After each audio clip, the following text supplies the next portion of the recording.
In the archives of the past, we find future. It was Prague Spring in '68 when the Warsaw Pact troops invaded GSSR and specifically then also, of course, Prague, and all hopes of a socialism with human face ended. And the '89 was again a revolutionary year. Starting in Poland and then in Hungary, then it swept over to other parts of East Europe. And suddenly people were aware how important art is for the society.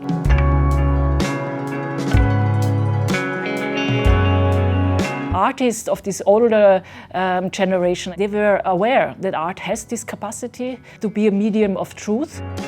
And I think it was very much also an experience of working in totalitarian contexts, and specifically in such contexts which were really rough, like Romania under Ceausescu or Albania under Enver Hoxha in the '70s. It's East European heritage, you know. It should belong to the public. That was a starting point to say we need to do something to make sure that these works will be accessible to the public and will be part of a new European history.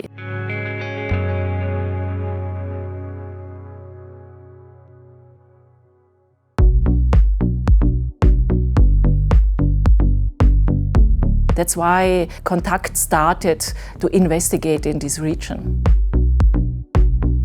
The name Kontakt comes from a work of Julius Koller, who is one of the iconic figures of East European neo-avant-garde. Julius Koller worked on a complex works starting with 1960, works which he was mailing to local and international addresses.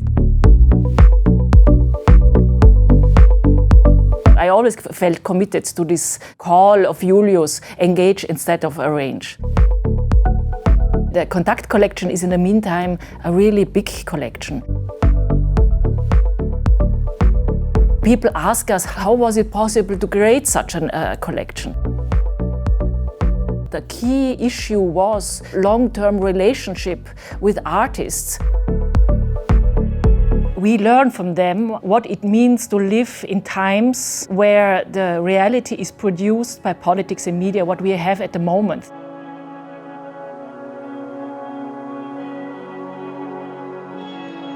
And they became experts in unmasking this dreadful situation with artistic means.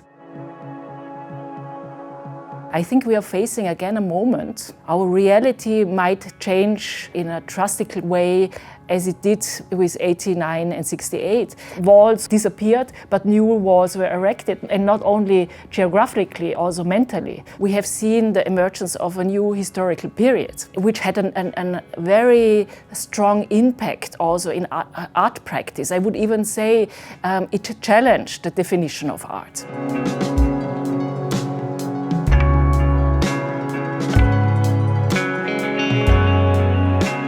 Also in this perspective, the Kontakt collection is very interesting for young people also as a tool to investigate, to do researches, to understand the possibilities of art much better.